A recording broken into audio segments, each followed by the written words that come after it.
chiêng xa làm stui chiêng xa xạ xì làm stui để bạn xạ xì giờ lâu xa về rồi xa chiêng chặt đờm xa vô rồi em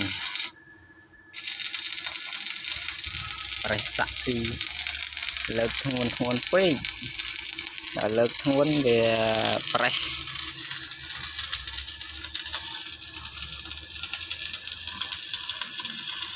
chặt đờm tiền từng xa tiền ô phiếu ấy lấy sạ xì cả